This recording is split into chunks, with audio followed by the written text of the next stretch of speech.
É isso aí, estamos de volta no nosso podcast In Steel. Nesse quarto. Falamos de estúdio, né, no passado, no anterior. Nesse aqui a gente vai falar um pouco mais, só que agora a gente vai falar um pouco de relacionamento, né?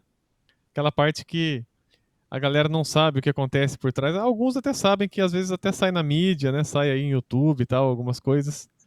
Mas coisas aí que a gente já passou também e algumas histórias interessantes aí pra gente contar, que vão agregar também, né, nessa questão do conhecimento interno de bastidores e tal. Uhum. Estamos aí com o Silas Mac, Renatinho Almeida, Marcos Amorim, banda Cast in Steel, é isso aí. E aí, galera, belezura? Beleza total. Beleza. Que vamos. Ilha, vamos lá. Quem que Hoje vai aí vamos falar começar um hoje? pouquinho. Quem que vai começar hoje? Já contrataram advogado aí? Tá, Renatinho? Então, hoje é o dia de... Advogado. Hoje é o dia de falar aí até de algumas tretas aí, curiosidades que a gente já acompanhou, né, e já vivenciou, e umas de famosos aí, né, que a gente já...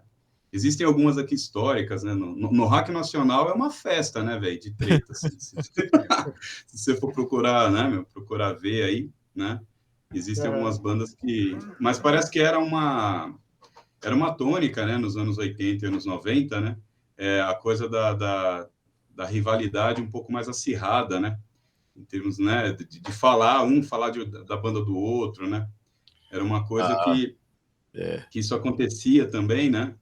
Entre as bandas, você diz, né? Uma banda... Isso, entre as bandas também, então. Entre as bandas e outras bandas, o famosão disso aí era o Chorão, né? O Chorão era o briguento com as outras bandas aí. Mano, é que você é um pouco mais novo, mas João Gordo, do Ratos do Porão... É verdade. Mano! Humberto Gessinger também, né, do Engenheiros do Havaí, era só polêmica, né, as entrevistas dele, né, assim. Era uma doideira, né, então esses caras, assim... Nem precisa de advogado, porque entre tá aí eles, acontecendo, aí todo mundo tá vendo, né, essas polêmicas. Não era tão exposto como é hoje, era só quando eles falavam mesmo abertamente, né. Eles mesmos contam, né, as histórias, assim. Exatamente, E internamente, entre as bandas, né, dentro dos estúdios, né, as tretas dos caras, entre eles mesmos, assim, visões musicais, né, e eu até conferi alguns depoimentos, tal, de alguns produtores que falavam que tinha alguns que não queriam um produtor, queriam produzir e só queriam usar o cara como ponte, né, aí os caras também ficavam pistola da vida, né, e aí as tretas começam, né? Aí o cara fala, normalmente no primeiro disco você consegue, enfim, produzir. Aí no segundo o cara já acha que é produtor, ou até tem a condição, outros não. Aí outros que não tem, acabou, né, caindo, né, assim, né, o cara tenta impor, né, porque agora eu posso, agora eu aconteço, e acabou, né. Acaba percebendo que a produção, na verdade, não faz diferença, né. Não, treta de estúdio é complicado. E vocês mesmos já viveram algumas aí ou não? Ô, Marcão, aí no seu estúdio já teve alguma treta aí no seu? Boa. Você tá dentro do estúdio aí agora, pô? Já, cara, eu já vi, assim, estúdios que eu trabalhei, também aqui, cara, mesmo assim, no meu home studio aqui, já deu algumas confusõezinhas, assim, mas é mais não minha, assim, eu via entre os caras, assim, sabe? A galerinha uma vez que veio aqui também, e tinha uma visão musical que parecia ser a visão da banda, né? E aí, quando começaram a fazer o trampo, né? Aí tem o lance das vaidades, né, cara? Os caras começam a... né? Aí teve uma hora que eu tive que falar, falei, ó, tudo bem que vocês me contrataram para fazer edições, mixagem e masterização, já trouxeram aqui o material, né? E a gente vai fazer isso juntos aqui. Mas aí, na verdade, vocês não precisam de mim, cara. Se quiserem só alugar e ficar aí na sala e mexendo nas coisas aí também, beleza, né? Que você... né? Os caras começavam a discutir coisas que sabe, meu, né? Então você lembrou o negócio. Até para exemplificar, né? Eu não vou falar, né? Porque os caras, senão complica para mim isso. Mas, assim, o advogado.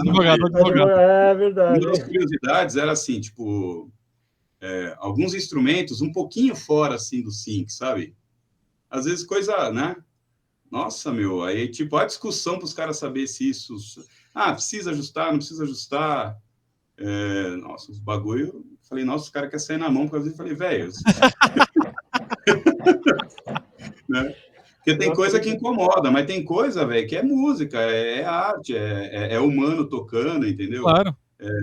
Eu falei pro cara, né? Eu falei, e outra, não tô falando de questão auditiva, visual.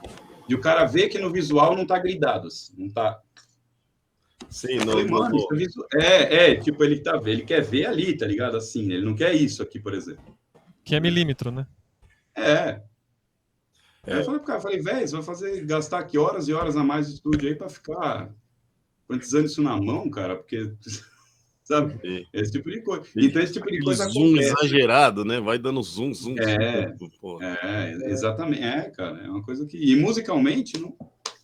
As tretas normalmente de produtor, aí é quando os caras acham que sabe fazer e o produtor tá tendo... Ou o contrário também, né? O produtor que acha que sabe ali. Exatamente. A treta a treta famosa na internet lá do cara do violão, né? Que eles brigam mesmo lá. É o produtor fala umas bobagens ali. O produtor fala pra ele tocar vaneira de palheta. Eu achei meio bobagem. Como é que vai tocar vaneira de palheta? Né? Eu não sou tão violonista assim, mas não sei como tocaria vaneira de palheta. Mas cadê aquele, né? Aquela, não sei o nome daquele que faz assim. Tem a parte percussiva dentro do ritmo, né? Ela vai ficar comprometida, né? Sim. Aí ali a treta esquenta feia ali. Começa a xingar a mãe, mulher. Então, teve um lance engraçado que eu lembrei aí, porque tem essa coisa, nas gravações, tem essa coisa tá o produtor, né? Mas às vezes tem o arranjador que tá lá, né? Assim, fez os arranjos, escreveu e tal. E aí, nesse caso, por exemplo, eu estava numa gravação que tinha um produtor que estava meio incomodado porque ele estava meio sem... Na verdade, ele se colocou numa posição que estava sem função, né? Então, assim, tava o arranjador toda hora falando dos arranjos, orientando os músicos, como fazer, como era a coisa toda, e o produtor meio que se sentiu de lado, né? Aí teve uma outra situação que estava esse mesmo produtor com outro arranjador, que é uma coisa que eu vi de bastidores, né? E aí ele estava se sentindo na mesma situação, né? E aí ele resolveu pedir para o baterista trocar a caixa, né? Não, essa caixa não tá legal. A caixa estava perfeita para o som da música. Essa caixa não tá legal, Vamos trocar a caixa. Aí o batera se ligou, ele já era um produtor que já tinha uma certa fama, tal, assim, nesse sentido, né? E aí o batera se ligou, ele fez o seguinte, ele pegou a caixa, colocou a caixa atrás dele, aí ele virou pro outro lado, pegou a mesma caixa e colocou. Agora trocou a caixa. Aí o produtor, agora tá o som de caixa, cara. Agora sim, vamos lá, agora pode atacar aí. Caramba, isso acontece muito, cara. Não, isso não demais. Quando não tem um produtor assim que é aqueles neurose, porque eu passei por um desses, sabe, também. O cara era um excelente músico, um ouvido assim do caramba, conhece muito, né? Mas eu fui gravar com o cara, mano, eu fiquei meio travado até. Eu respirava, só um minuto, tá fora. Tipo, a respiração tá desafinada. Aí a música não andava. Tipo, eu falava pro cara, vamos fazendo aí, né? A frase que acerta eu volto e tal. Não, peraí, vamos começar de novo. A introdução é... Peraí, tem que, pensar um pouco mais alto nessa respiração, porque ela tá meio... Tá um coma abaixo aí da... O negocinho quem era assim era o Phil Spector, né? Phil Spector era um cara que dizem que era um absurdo, assim, as sessões deles eram gigantes porque ele ficava procurando pelo em ovo, digamos assim. Então, acho que teve os Ramones, chegaram a gravar com ele, e assim, eram as músicas dos Ramones, 1, 2, 3 foi, né? Punk rock ali. Os caras ficaram horas com ele, porque ele ficava procurando as coisas que, né, já meio que até o estilo dele, né? Ele ficou, inclusive, conhecido também por isso, né? Além da parede sonora, né? Não, sim, existe esse limite, né? Entre a coisa que é relevante que é só... Se você chega, sei lá, na 20ª vez nessa da respiração, você vai embora, porque você fala assim, já tá tenso, já não vai sair Sim. Você não tá mais relaxado pra fazer esse lance assim tem um pouco de ouvido absoluto. Sim. O ouvido absoluto, ele se incomoda com qualquer coisinha. Qualquer som. Qualquer som que tá meio diferente, assim, ele já saca, isso aí tá em mi bemol, essas coisas malucas de quem tá... Aí não é ouvido absoluto, é chatice absoluta. Chatice absoluta. Como é que é? Chatice Isso aí não é absoluta. ouvido absoluto. É chatice absoluta. Porque na faculdade, por exemplo, quando o professor pegava e falava, ó, vamos fazer agora o mesmo exercício aqui, só que eu vou tocar lá, mas vocês aí escrevem como dó. Pronto, acabou, cara. Acabou, cara, que ele fazia Então, o dó móvel. eu imagino a dificuldade para escrever mesmo, para instrumento transpositor, né? Você ouve uma nota e escreve outra. Assim. Eu tô vendo isso com um trompetista. O cara tá escrevendo pro trompetista lá e o instrumento do trompete lá em si bemol, né? Então, ele tem que escrever tudo um tom acima. Aí, exatamente. Ele olha na partitura assim, demora um pouquinho a mais, né? Mas eu acho que essa relação, Silas, eu acho que não é só do ouvido absoluto, não. Eu acho que é mais do gosto mesmo, que o cara quer impor o gosto dele. Isso também. Pode ter mais a ver com ego mesmo. Não, nessa gravação aí eu percebi isso mesmo. Tipo, a música ela foi totalmente modificada. Assim, tanto é que na época eu saí da banda. Aí o cara falou, por que você saiu? O cara achar que o disco é dele, não é do artista. Eu saí porque a banda perdeu a essência, cara. Acabou aquilo lá que a gente criou. Ou virou outra.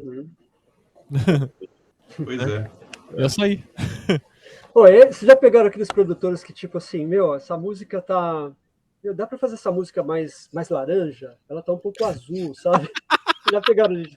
Eu já peguei, cara, produtor assim. É foda. Eu já peguei também uns caras que falavam uns negócios assim.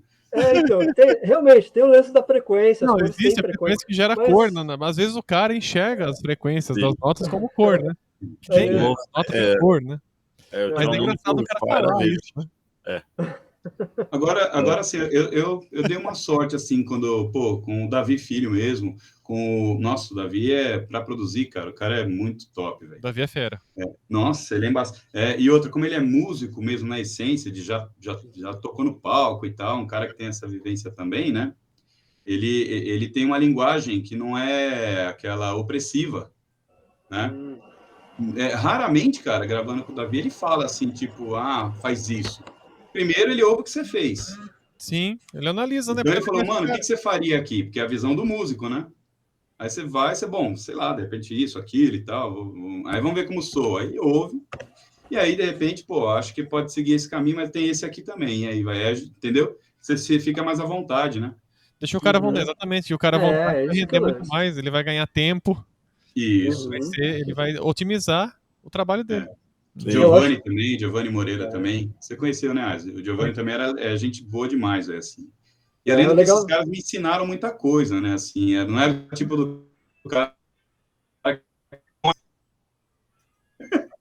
Veio ao contrário, né? Os caras mostravam, assim, né? O legal é o espontâneo da gravação. Microfonação. Né? Então, os caras ensinam. Sim.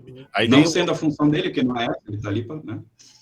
Sim, que tem tá ali para ensinar. Lado, né? A gente deu uma detonada nos produtores, mas tem outro lado também, né?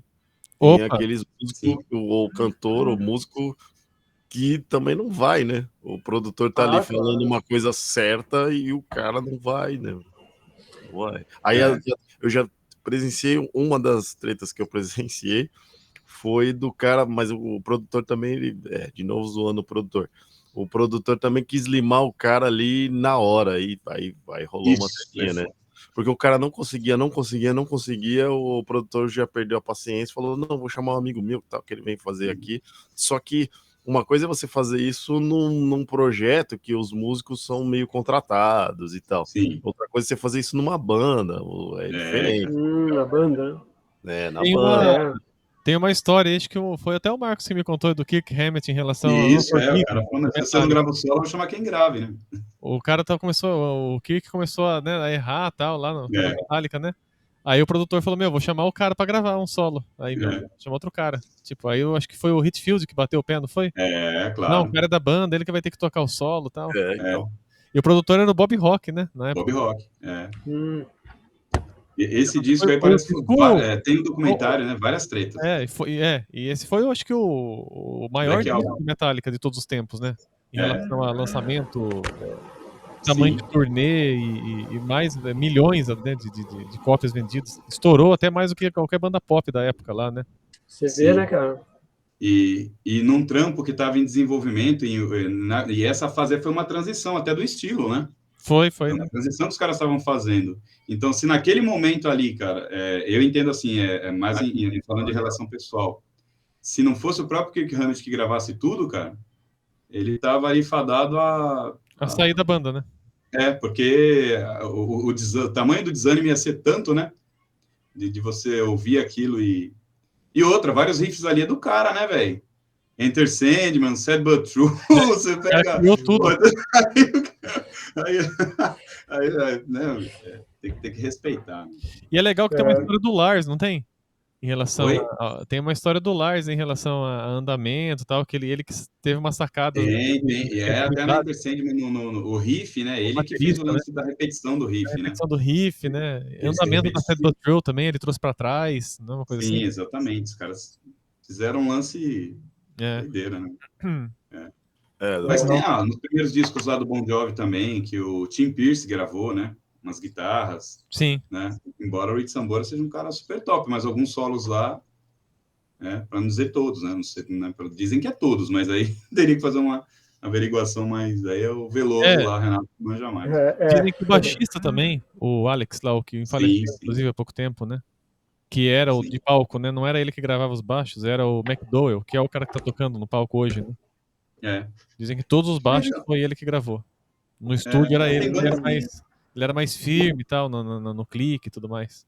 E tinha esse lance também do cara ser músico de estúdio e o músico do palco. Isso. Existe mesmo essa... Existe tem aí, músico que não vai no estúdio. É legal.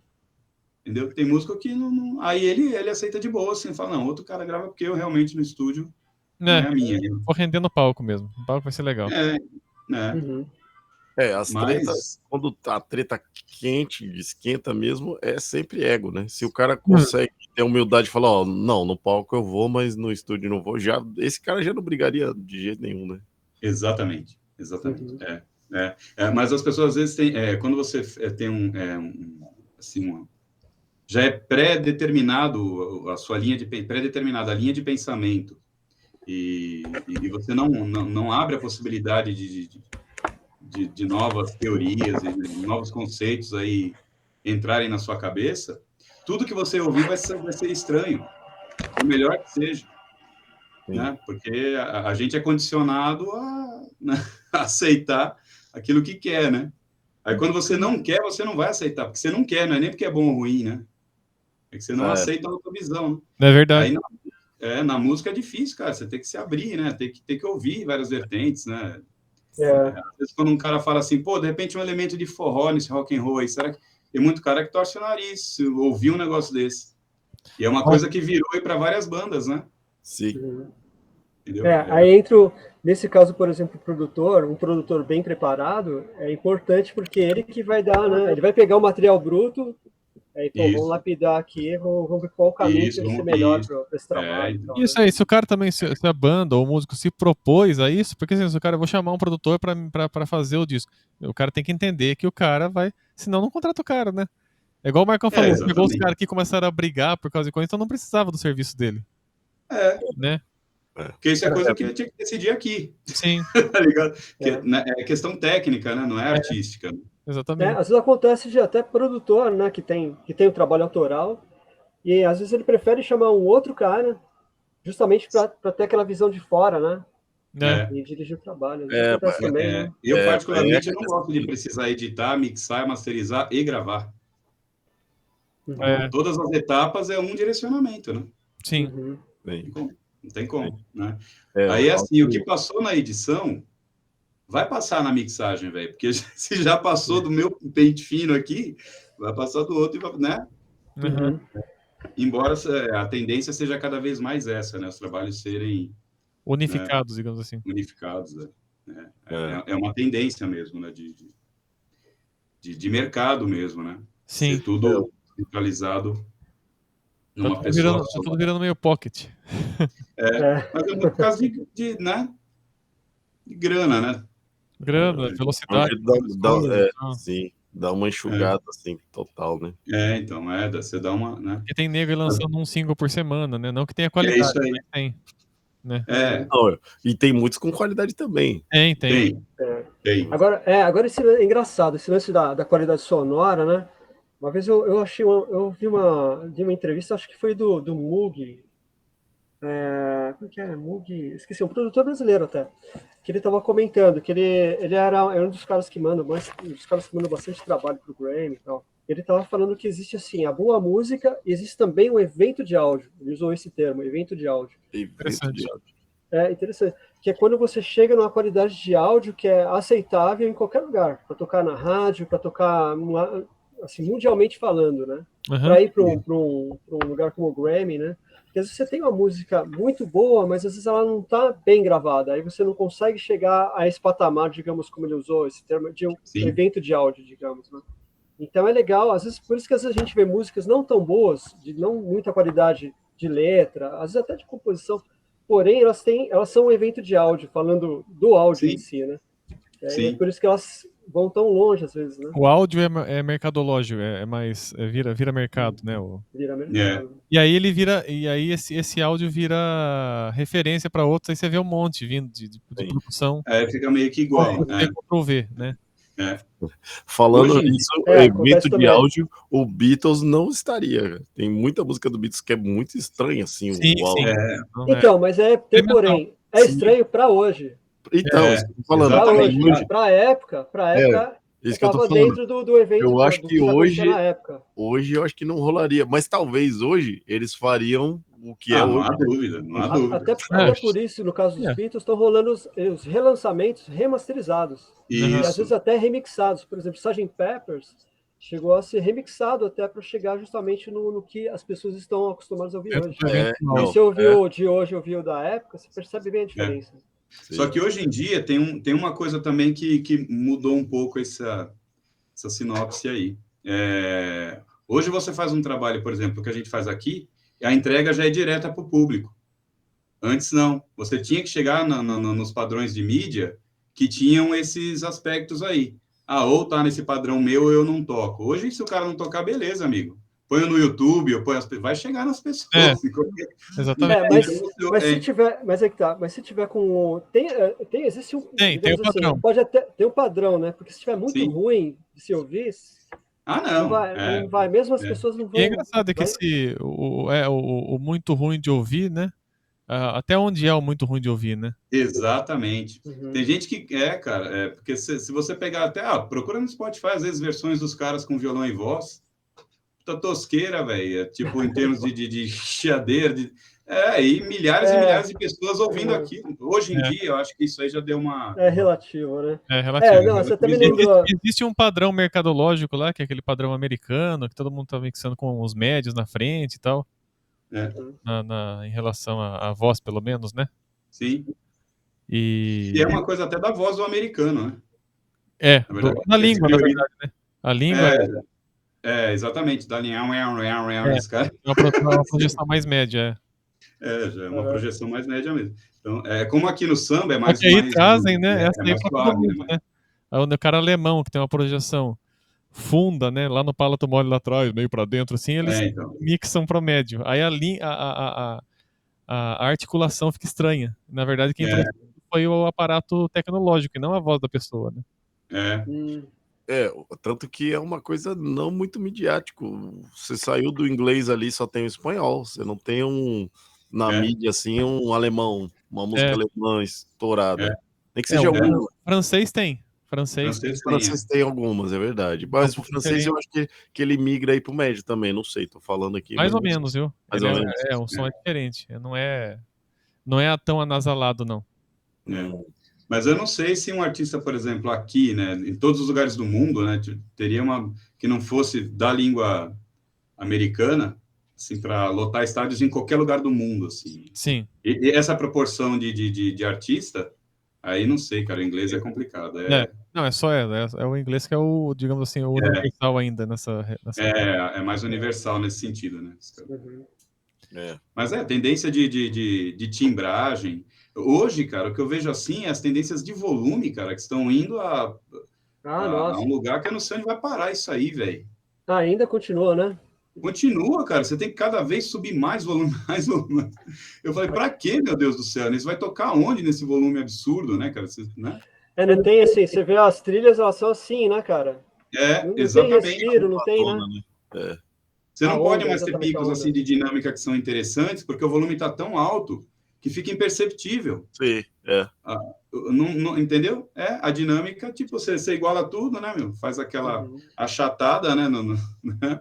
E nos compressores e limiter, enfim. E fica, enfim. Mas é o que tá aí, né? É o que tá aí. Agora voltando nas tretas lá, a gente falou dos Beatles, eu lembrei um negócio aqui engraçado. Eu vi no livro do Geoff Emerick, né? Quando eles foram gravar lá o Abbey Road, né? Que foi o último álbum que eles gravaram, né? Aí, assim, logo no início das gravações, o John Lennon ele sofreu um acidente com a Yoko, né? Então, ele no início ele não participou, né, das gravações, ele começou a participar depois, né, já que as gravações já tinham iniciado.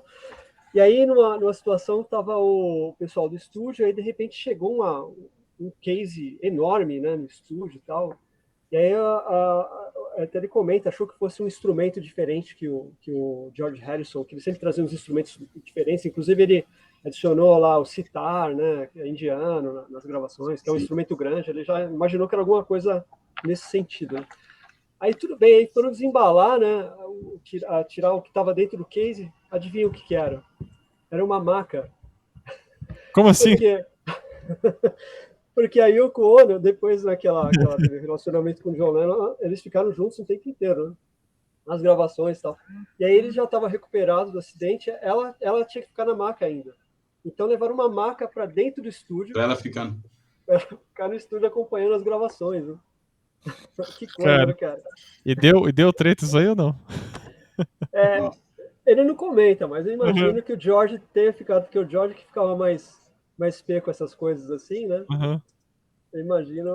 Bom, eles, com relação a Yoko, que eu li, assim, eles ficaram. É complicado mesmo, né? Quando você está num ambiente onde está se criando, né? E principalmente muitas das coisas que foram gravadas, eles criaram em estúdio, né?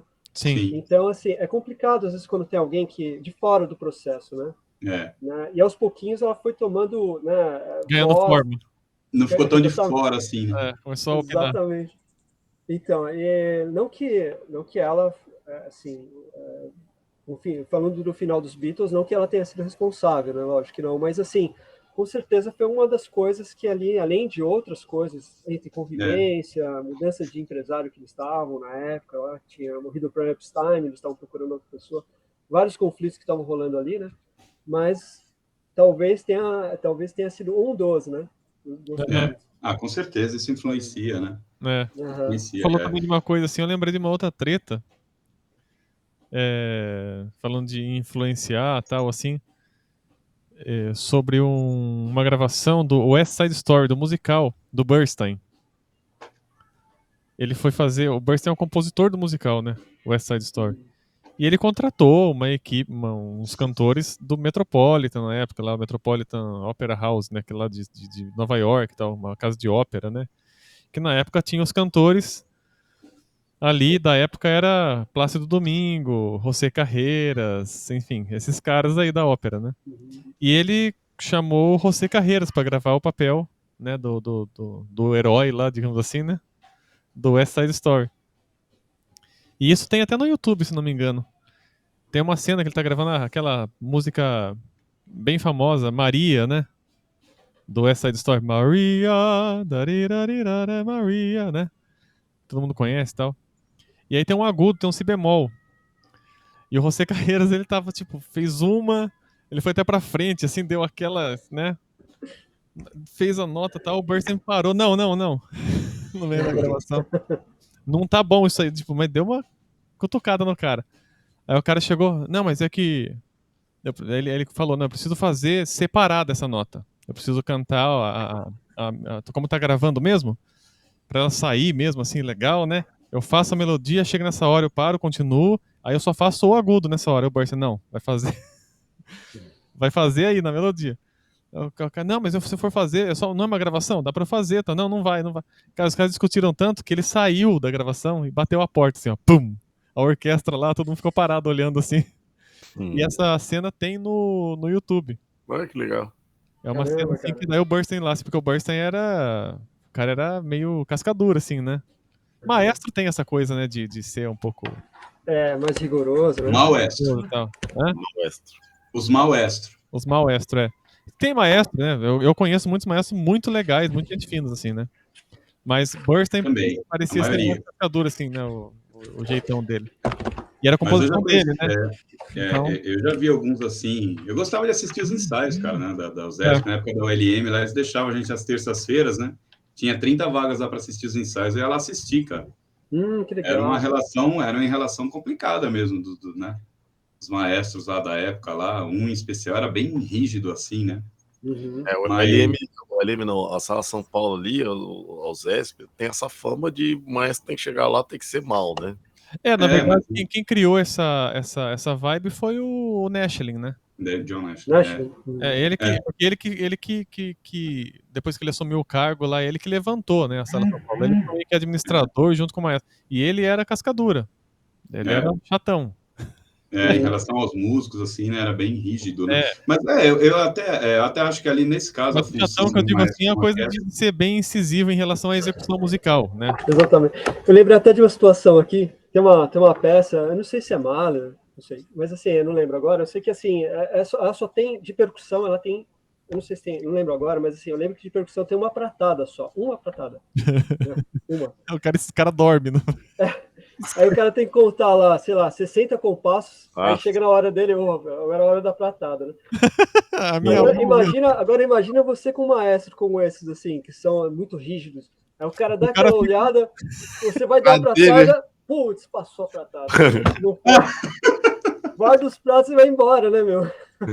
Boa baqueta, né, velho? A batuta na cabeça do cara. É mesmo, né? Tem os caras que jogam a batuta mesmo. Eu não sei se isso é até real, mas tem bastante vídeo disso, né? Do percussionista ali tentando ler a partitura, bate um vento, bate alguma coisa, já era. Ele tá lendo pausa. Nossa, Tem um verdade. monte desse daí. Tem. Se o cara não pratica técnicas de leitura, cara, que às vezes não é só o ler pra tocar, tá ligado? Você tem que praticar a porra da leitura Tem que mesmo, praticar, né? tem que pegar a abertura e Desenvolver ler. leitura dinamizada, né? Não, mas E ler desde pausa, compasso por compasso, você bate o olho em tudo, assim, na folha, né? Tem cara que tem cara, esse mas ler pausa é uma coisa que é difícil mesmo, cara. É difícil. Se não pratica, Se você perdeu a contagem, acabou. já foi. Então, mas aí que tá, tem as referências. Às vezes Sim, você você tem tem que lá conhecer 50 a compassos peça, para né? compasso, para contar, né? Aí lá sei lá, no compasso 40 entra uma flauta. Aí você, opa, aquela flauta nem me reconhece Tem que dali, eu pegar vou essas contar manhas 10. aí. Você Mas tem só que que estar se o ligado flautista São não técnicas de entrar, leitura. Você tem que estar ligado na peça ali. Mas aí você tem São um técnicas de maestro, leitura. você tem um maestro bravo, uma música nova, e ele já tá irritado de estar tentando passar aquela música nova, porque música nova tem o estresse de você colocar ali, que é onde o maestro põe mais energia é quando ele tá expondo uma música nova ali pra galera. Aí ele tem que explicar a parte de cada um, ele já tá no estresse ali. A interpretação, na verdade, ele acaba sendo do maestro, né? Da peça. Depois de um tempo que você já acostumou com a música e tal, é um pouquinho mais fácil para todo mundo, inclusive pro maestro. Mas os primeiros contatos, que aí é o teste de leitura mesmo. Isso. Porque esse negócio de referência é bom, mas se o cara do violino também, velho, antecipa um compassinho. Tem uma gravação de um concerto que o cara errou no concerto. E o maestro parou e voltou. Porque o cara só fazia o tema da peça no oboé. Então o cara lá, Una Furtiva Lágrima, é uma área de tenor da ópera Elixir do Amor, né? É o tema do oboé. O cara entrou depois. O tema principal. Tem os arpejos, né, da harpa, aí o cara entrava. A harpa ficou e o cara não entrou, cara. Aí o cara entrou depois, metade do segundo compasso que era pra ele entrar. E aí o maestro parou, aí a câmera filmando o cara do boé na cara do boé, o cara... Puxa vida, cara. É complicado. É ler pausa, cara. É o ler pausa e você perdeu a contagem ali, acabou. E você não tá acostumado muito ali com a melodia ali que tá fazendo da harpa e tal. Ainda mais com música contemporânea, né, cara? Que não tem aquelas melodias marcantes. Não. Aí ferrou. Aí, mano, nossa, velho. Stravinsky, Schoenberg, essas coisas meio tonal. Aí é difícil mesmo. Porque não é natural, né? Não é uma coisa tão fácil de você... Exatamente, você não consegue ter essa referência melódica, né? Eu cantei uma ópera no Teatro São Pedro, que era Pilgrim Progress, o nome. O compositor, cara, William... Putz, agora não vou lembrar. Poxa, que sacanagem não lembrar o nome do cara, né, meu? Mas acontece, principalmente nessa hora. Né? Contemporâneo. E aí era uma... Eu fiz... A ópera tinha acho que 20 e tantos papéis diferentes e o elenco era menor. Então eu fiz uns 4 papéis, né? Aí eu ia me trocando e tal. E nesse momento do terceiro ato, que entrava o terceiro ato, entrava o coral e depois eu entrava cantando o solo.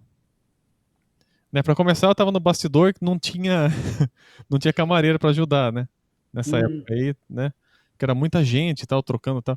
Aí eu fui me trocando sozinho e tal, colocando, e eu tinha uma peruquinha, aquelas peruquinhas do Mozart, sabe? Que tem as bolinhas assim, a peruquinha branca. Eu coloquei, cara, eu tava trocando de boa e eu ouvi a deixa do coral, tipo, pra eu entrar, eu tava na coxia ainda, tava me trocando. Aí eu entrei com a peruca meio torta, assim, com tudo. E a orquestra fazia um tom, o coral terminava, e eu entrava ali, a capela, em outro tom. Porque o resultado do meu canto já ia modular. Nossa. Então, por exemplo, um exemplo, eu não lembro qual que é, mas sei lá, o cara cantava lá, a orquestra terminava o coral em Ré, eu tinha que entrar em Fá, e a orquestra dava o ataque em Fá, depois, porque eles baseavam na minha voz. Então eu fazia o diapasão lá, ficava com o Fá na minha cabeça, cara. Eu não tava nem ouvindo o coral tava ali no palco, eu tava junto, tava ali pra não perder a nota. Horrível. E essa questão do contemporâneo, né, meio, né, doidão. E as notas, o meu canto era cheio de coloratura, que hoje o pessoal fala que é melisma, né? Sim. Mas era cheio de notas escritas, assim, variações, né? Nossa, cara, que legal. O nome é coloratura? É coloratura. Eu sei que o pessoal faz hoje melisma, na verdade, ela é lá no barroco, é coloratura, na música clássica, que é agilidade vocal. Que o pessoal hoje faz o melisma, só que o melisma tem um desenho de escala pentatônica, né? A coloratura é livre, é do jeito que o cara escreveu, tem tudo lá, tem um monte, tem saltos, tem... E já vai rolando os ornamentos de piano. É ornamento, é muito mais... Se você pegar Rossini, se for ouvir Rossini, óperas de Rossini, assim, você vai ver coloraturas bem rápidas, o cara fazendo na voz, assim, bem rápido. Isso é muito bom. Vou anotar isso aqui.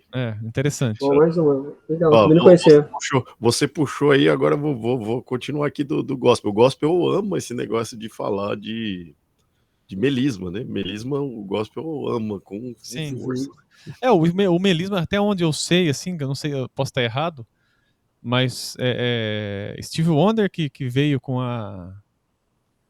essa coisa do melisma, só que ele tem, como eu falei da outra vez, né? Acho que eu falei já num podcast aqui. Tem intenção o melisma dele, né? Não é vou mostrar a minha voz, vou mostrar o sentimento, né? Que eu vou passar através disso. Ele fazia a música com o melisma, né? Ele não mostrava a voz, não usava a música para mostrar a voz, ele fazia a música, né? Sim. No caso. E tem só fazendo um contraponto, tem um negócio interessante que eu trabalho com o Eduardo Lages, né? O maestro do Roberto Carlos.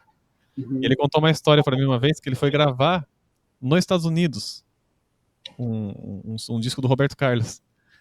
E ele tava gravando, assim, tava no estúdio do lado, o Steve Wonder tava gravando. Que legal, e ele ficou sabendo.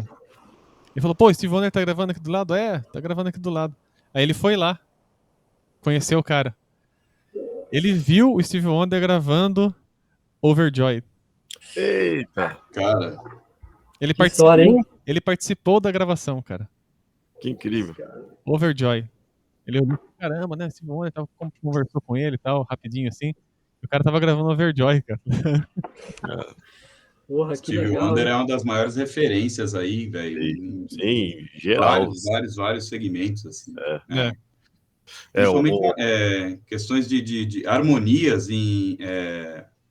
Não, eu não digo sofisticado, que não é sofisticado, mas são harmonias que são, para um universo mais pop que ele fazia, são legais, né, cara? Assim, conceitualmente, as inversões que ele fazia, a maneira que ele pensa harmonicamente. Sim, sim, o voice ali que ele usava era diferente. Exatamente. A organização das notas do acorde, você ouve, você fala, caramba, velho. Né?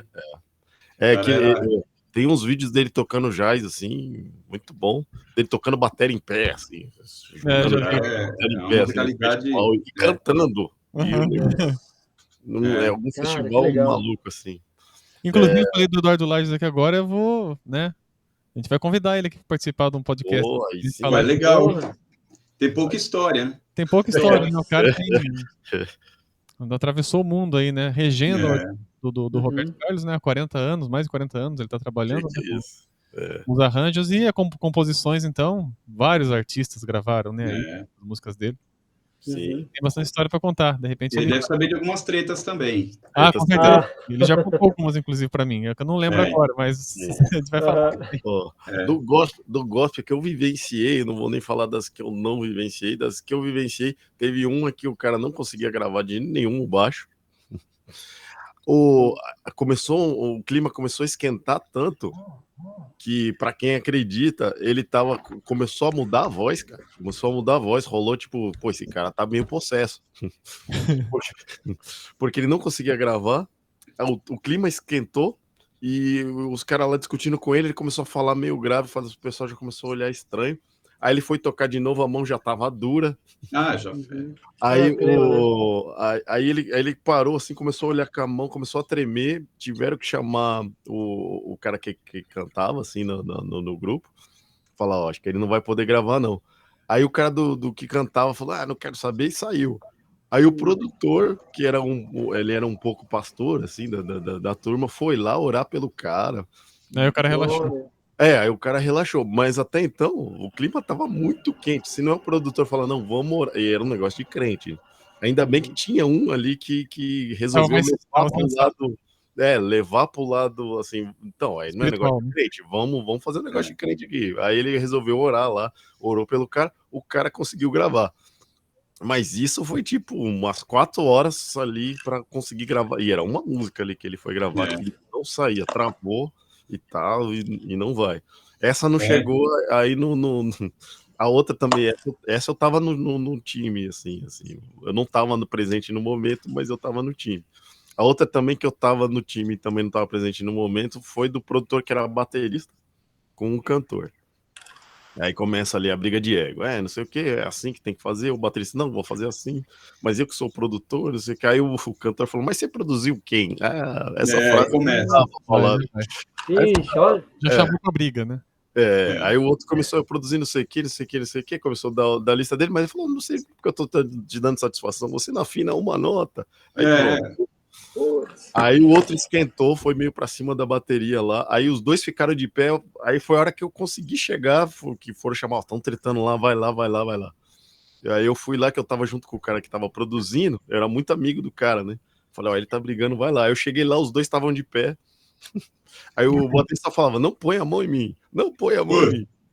E era uma coisa e era outro projeto evangélico, assim. Esse daí não teve ninguém que levou para esse lado, ficou só no não põe a mão em mim. Aí na hora que eu cheguei, eu ainda falei, chega aí. Eu chamei o baterista lá, né? Aí eu tirei eles de perto lá, eles conseguiram se acalmar, mas esse daí a gravação não seguiu. Esse aí não teve jeito, tá? A gravação teve que parar. E a outra que eu sei, essa daí é um pouco mais pesada e essa daí tem um quê de talvez não tenha sido isso mesmo que aconteceu. O baterista, ele processou o cantor. Nossa. Aí tudo meio gospel ainda. Aí o advogado falou, talvez você não ganhe, processa a igreja. Aí ele processou a igreja. Da igreja ele ganhou o processo. Ou do cantor, um dos dois ele ganhou o processo. Caramba, meu. E ele gravava muito, era um batera também, gravava bem pra caramba, assim. Aí era coisa de cachê, alguma coisa assim que falou o processo. Os caras da igreja marcaram um estúdio pra ele gravar. E eram caras que eram da igreja, não era da banda, nada, mas ficaram sabendo da história toda. Vamos lá pro estúdio e tal, vamos gravar, marcaram o horário tudo certinho. O cara chegou, não deixou nem ele montar. Essa história também tem, meus Deus, não sei se foi também assim, mas não deixou nem ele montar. Ele chegou, os caras arrebentaram ele lá. Arrebentaram, esse aí saiu, aí na época saiu em rede social, mas era Orkut na época ainda, então. Sim, menos do que hoje, né? Imagina a história hoje, mas saiu lá no Orkut, lá, briga de produtor, com não sei o que e tal.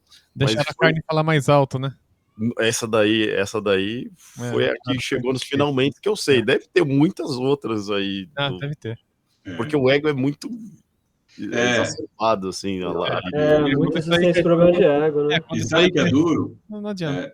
Muitas vezes não é só o ego, é o sonho.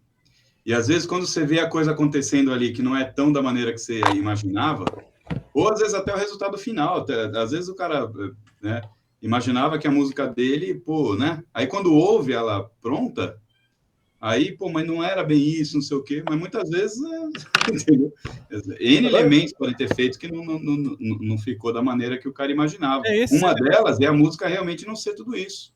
E esses elementos também de intervenção agressiva tal, com todos, né, acaba atribuindo para o final não ser um final legal, né? Claro. Sim. Tem uma harmonia, né, entre todo mundo ali e tal, né? Ter uma.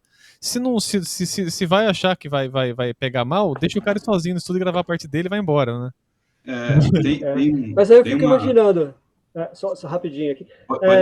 Imagina como era antes, né? Porque a gente está falando de hoje, né? Assim, que se grava em overdubs, vai um grupo, depois vem outro grupo. Agora imagina quando se gravava em 2 canais. Aí tinha que estar todo mundo junto, a cantora, a banda inteira, as orquestras, todo mundo junto. Aí um erra, tem que voltar tudo de novo. Aí outro erra, tem que voltar tudo de novo. Chegou uma hora que deve ter rolado umas tretas feias, né? Fica nervoso, cara. Agora eu não lembro se foi no outro podcast ou se foi no informal aqui que o Germano falou do Ahá, que os caras não se davam também. O Ahá inclusive tem um documentário deles agora, saiu acho que no começo do ano e acho que tá passando no Brasil agora, ou já passou essas semanas aí, que fala um pouquinho, né, que eles não se dão bem, né, eles se juntam pela música, né, o próprio vocalista falou, a gente se junta pela música, totalmente profissional. Mas eles, se começarem a ficar muito assim, eles até arrancam rabo, assim, eles discutem com o outro, né? Tanto é que chega cada um já com aquela setlist pronta das músicas, eles vão ali, gravam ali, faz a voz, faz tudo, acabou e beleza. Saem em turnê, eu não sei como é essa relação deles em turnê, né? Inclusive eles estão no Brasil, né? Nós já estão. Já. Fizeram show em Recife ontem, foi dia 13 de julho, e amanhã acho que eu não lembro, em Salvador. São Paulo, próxima semana. Mas já estão. 13 de julho, semana passada, né? A gente tá no futuro. É verdade, a gente tá no futuro, olha só. Essa aqui é uma gravação. Esta é uma gravação, olha só. Ai. Então, mas é engraçado que a gente tava comentando até, né? Eu vi alguns shows deles no YouTube, né? E eu percebi realmente que muito pouca interação entre eles, né? Tem, muito pouco. Também percebi isso. Eu lembro também lá em... Não, sério, até uma coisa meio a galera pulando alegre com as músicas, os três sérios no palco. Exatamente. Aí dá um sorrisinho pro público. Então, lá em 89, eu lembro... 89. Lá do show que eles fizeram. Eu lembro. Eu lembro. Não é o 89, é o eu lembro aí. Não, eu lembro foi complicado, 89. Então, eu tinha visto... Eu cheguei a vê-los, assim, mas desse tamanhozinho, assim, né, cara?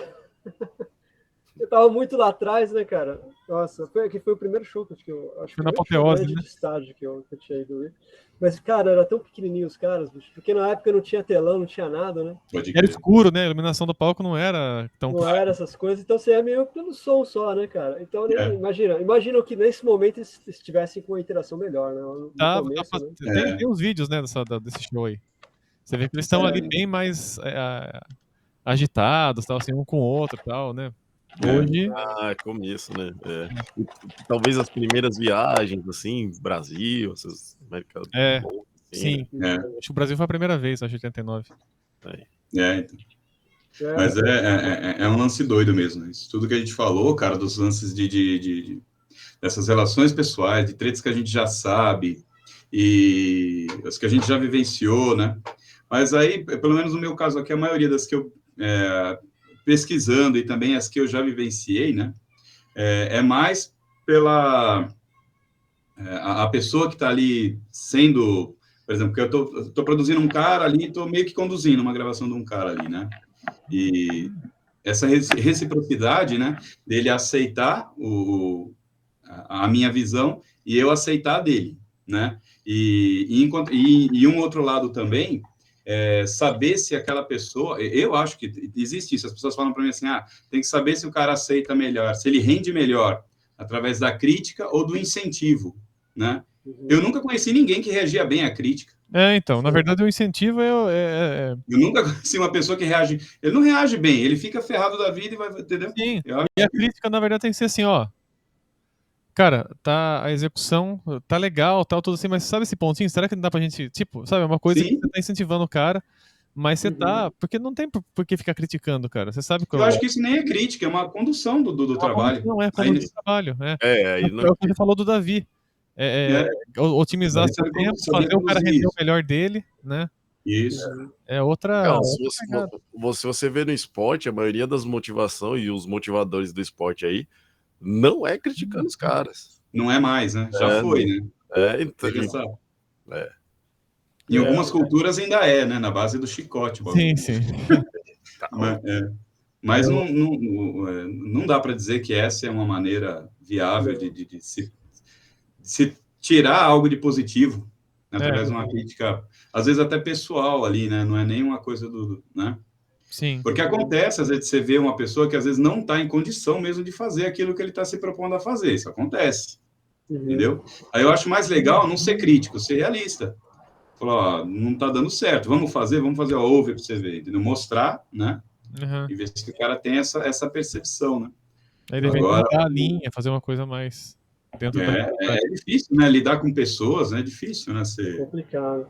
E principalmente em estúdio tem uma questão também capital, né? Tem dinheiro rolando, tem hora de estúdio. Exatamente. É sempre complexo mesmo, né? Quando há uma situação dessa, né? E tem muito assim, músico que você vê que tem o potencial, só que ele vai precisar de um pouco mais de vivência no ambiente, que o ambiente para ele dá uma muda. Ele não consegue ser o músico que você sabe que ele é. Entendeu? Ali naquele momento. Então você vai dando, né? Vai ter, o duro é isso, é o lance da grana, né? Vai ter que ter mais vivência para você poder extrair o melhor, às vezes não é nem naquele dia, né? É difícil. É um negócio bem complexo, mas é interessante de se pensar nisso, né? Inclusive, isso aí leva até um outro assunto depois, de repente, num outro podcast, pensar nessas partes aí de incentivo, tal, de críticas, que fazem entenderem mais, tá? É legal. Quem quiser comentar aqui também, né, falar sobre... então, a galera dá uma opinião sobre isso. Sobre Sobre assuntos, né, também.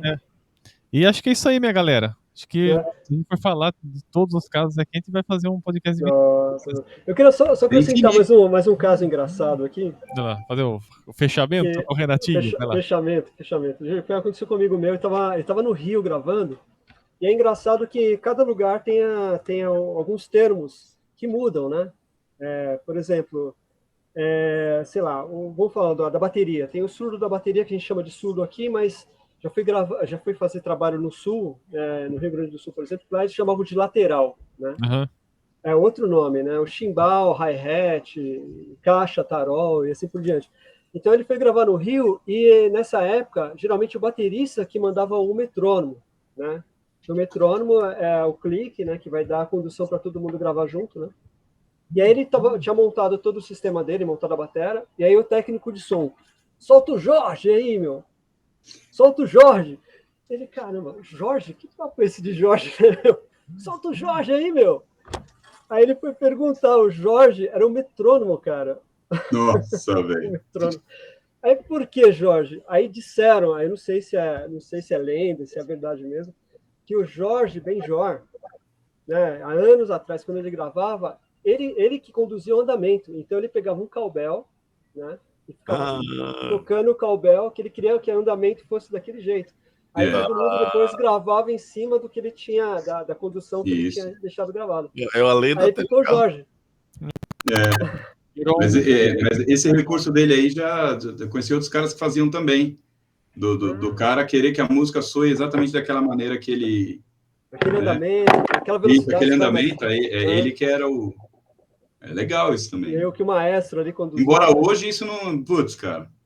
Hoje é grande, hoje com essa tendência Os caras querem um negócio... Sim, não. Um negócio desse aí não cabe na grade, nenhuma grade, né? Não A grade sem os risquinhos, fazer ela, tipo, baixo sem traste, né? Só que tem o seguinte também, se você pegar bons músicos e gravar dessa forma, é uma sonoridade muito mais natural, muito mais orgânica. Sim. Mas é muito mais orgânico, né? Porque o cara, ainda mais um cara como o Jorge Benjor, que ritmicamente, pô... Não, nem se fala, né? O cara tem uma certa relevância aí, né? No swing e tal, então ele já dá aquele swing ali, né? É legal demais, cara. Legal demais. Belezura, então, minha gente, legal, cara. Aí, Fechamos aí mais um podcast. Próxima terça estaremos de volta. Mas não tem o celular tocando, muito louco, hein? O Renato Vitor já tá na emergência lá, Renato. aqui. Pô, vamos tocar, Renatinho, anda logo, vamos gravar, meu. Não é. Pô, se fosse, né? Quem dera. Legal, gente, é isso aí. Então, nos vemos na próxima terça. Podem compartilhar esse vídeo, se esse papo foi legal para vocês, comentem aqui embaixo. Se não foi muito, comenta também. A gente quer saber de todas as opiniões. Estamos abertos aqui às opiniões, para a gente melhorar cada vez mais aqui o nosso papo e trazer conteúdo interessante para vocês. Legal? Gente, valeu Silas Mac, Renato Almeida, Marco Jabori. Nos vemos na próxima terça. Valeu, galera. Valeu. É isso aí.